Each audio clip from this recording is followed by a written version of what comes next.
Now, I was in Alberta, that's where I was living then, while the grounds were being prepared, and my friend Wolverine was down in Adams Lake area, outside of Kamloops, and it was just a real skeleton crew up there getting ready for the Sundance.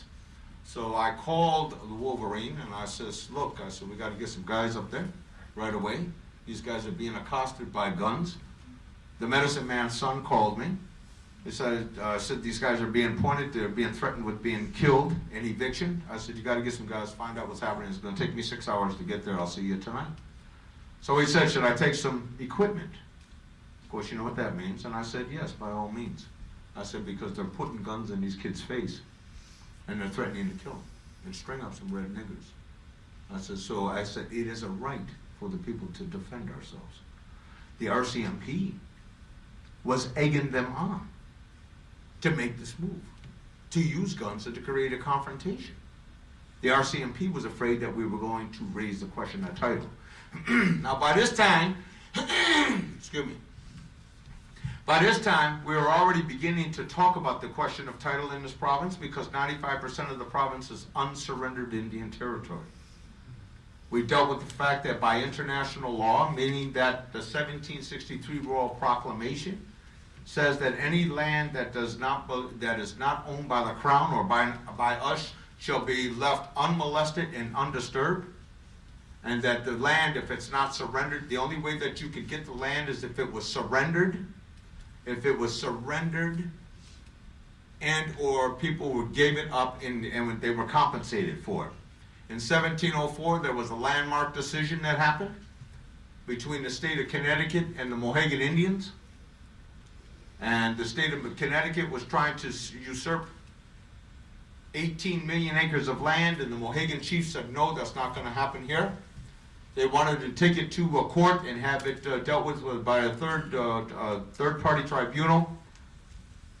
And they asked the Queen of England at that time, Queen Anne, to intervene.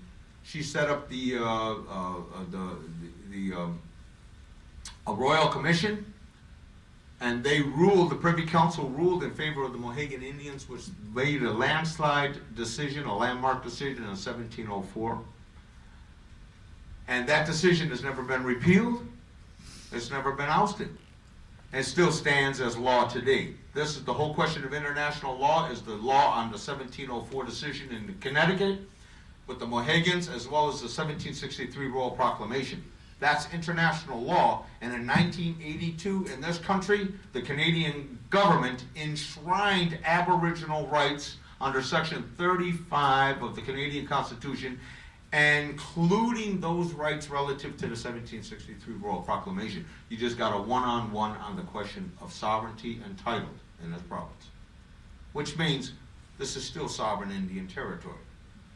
And Delgamuukw did not settle title. Delgamuukw is a smokescreen for the bigger law, the international and constitutional implications. So when they came in and said that we were going to be evicted, my question to them was, who had the right to evict who? You're living on stolen land. You have assumed the right to jurisdiction, and so subsequently we are serving you notice of eviction. Hit the road. And they said, by what right do you do it? We quoted the law, and we said, by the right of might. By the right of might. You put a gun in our face, we'll put one back in yours. Here. But what we're going to do is we're going to make sure that we don't shoot nobody, and we want to make sure you don't shoot none of us. But we are not going to go into your courts because your courts are already biased in favor of your illegal assumption of jurisdiction and theft of our unsurrendered lands. And so subsequently, we're going to take this courtroom battle to a public battle. And the internet, as well as the media, we're going to fight this out for the people to see, so you can't hide it in your courtrooms and rule against us. Because any time the Canadian government gives a set of lawyers $25 million to argue title for Indians, like in Delgamuukw, you can believe that they were already bought off and that it wasn't going to be settled. Don't ever believe we can get justice in the Canadian or U.S. courts You get justice by whatever we fight for. And that was what we understood. How's my time look? 15? Good. Okay, so there is a really good conclusion to what happened up here.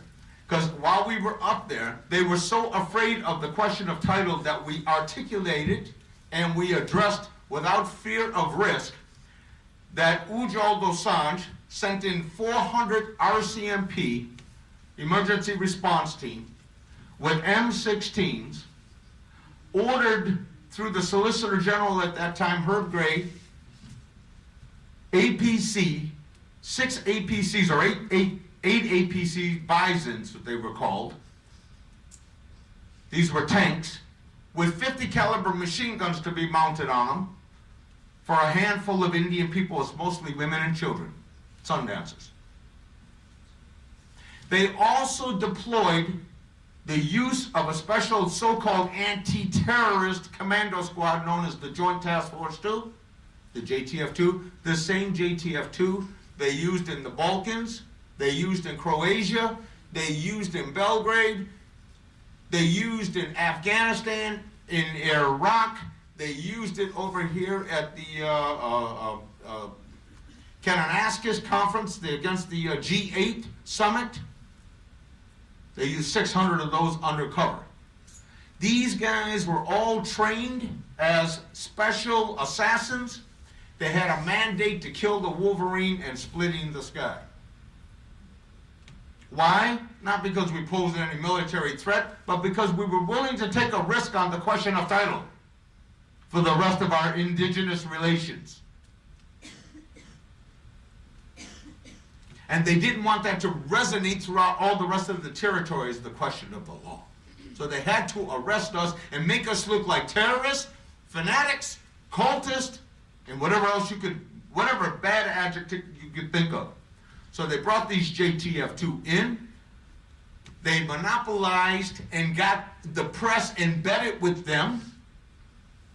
They put them 15 miles away from us, and they lied about incidents that never happened so that they could turn you against us through public opinion.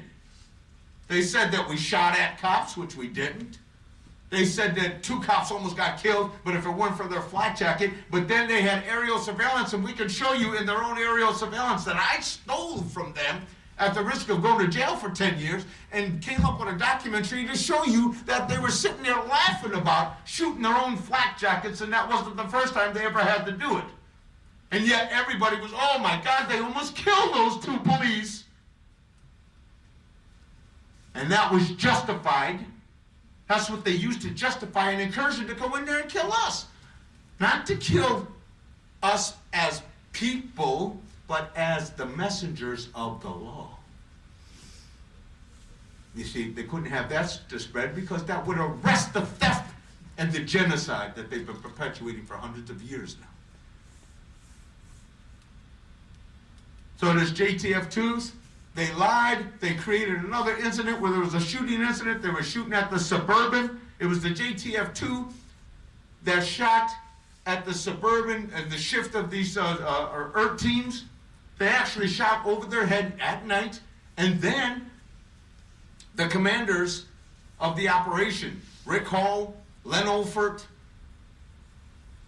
and a couple others, basically lied to the Department of National Defense and said that their people had been shot at, and this one guy had almost been shot in the head with a .22 caliber, narrowly missing his head. But when the forensics expert came to the court and they said that they gave us an analysis of that truck, they said the truck had not been shot at all. So once again they lied. Thank you. Once again they lied. And the people bought it. The Department of National Defense, General Oddie, Paul and Clive Oddies, they're both brothers, General John DeChasterling, General Meading and McDonald's, they all believed the lie, and therefore they sent in all this military equipment. They were violating international law. They sent in the JTF-2. They set up landmines in the road, and when a truck was going over to get some fresh water for the elders in the negotiation, they blew the landmine up. with a landmine. And Canada is a signatory against the use of landmines in international warfare, but it's okay domestically to blow up Indians. Now, because my time is very short, and because the rest of the story is in the book if you really want to read it, if you really want to know it, but one of our patriots, one of our warriors, was a young man by the name of James Pitawanakwat. When he got sentenced for possession of weapons, he did about 1.5 years. He got out on bail, on day parole. He decided to abscond. He went to the States, to Oregon. He went down there. He married a young native sister from down there. They had a baby together, a little baby girl. He was on the run for 2 years. The Foreign Affairs in Canada had asked the State Department to arrest him. They arrested him. He was down in an Oregon jail, and he called me up and said, "Doc," which is my nickname, they're trying to bring me back. I don't want to come back. I got a wife, I got a child, I don't want to come back. I said, okay, well look, I said, send me your extradition papers, I want to see what that is. So he did better than that. There was a guy that helped make us a film called Above the Law Part 1 and Part 2, which we showed the documents, all the lies of the film that I stole from the government during the time of the trials. Now he says, he brought all these papers to me. We sat down and looked at the extradition treaty, and under Article 4 of the U.S.-Canadian extradition says, if you believe that what you were charged with was a political crime and not a criminal charge, you had the right to seek asylum. So I said, this is what you want to argue on, and this is what we will argue on. We took all this body, what I did was submit it to a woman judge by the name of Janice Stewart in Oregon, Northern District Court. And what I did is I showed her a copy of the tape. I told this guy, get her a copy of the tape to see how Canada had lied in this illegal occupation. There was a lawyer by the name of Dr. Bruce Clark who had given us the whole body of law on the question of indigenous title.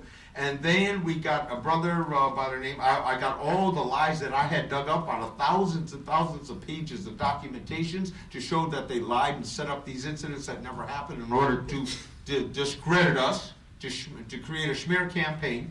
And then I got a professor by the name of Anthony Hall from Lethbridge University, Native Studies then, to come up with a 60-page overview of all the information that I had sent to him, submitted it to her, and she sat on this decision. 2 months later, she come down with a 35-page decision that basically said they weren't going to send him back to Canada because we were right in what we did, that we had the right to defend ourselves against colonial illegal occupation of our unsurrendered Indian lands, according to the law, which is a landmark decision. It's never been decided like this before. It's a major victory. And yet we still get fed Delgamu, Delgamu, Delgamu. It's a watered down version of title. Let's not be tricked by it. But the point is, she came right out and said, we had the same right to defend our territories as the Palestinians have to defend themselves against Israeli aggression, or as the Tamil Tigers against the British Raj, or that the IRA has against the English government. It's a victory. So what did I come here to talk about today? For the little bit of time that we have to talk, I came here to say that no matter how bad things are, no matter all of the terrible things that we've been through, and I have just really scratched the surface of anything I had to say here today, but no matter how terrible things come, we can still find our inner strength. We can still come to know who we truly are. And if we totally connect within our ways, then we can find that power to re-empower ourselves, and we can extend that power to our children, and we can heal in that power, and we can grow strong in that power, and we can move to correct the wrong that has been to us. And the only way we can do that is if we can expose the truth of what really happened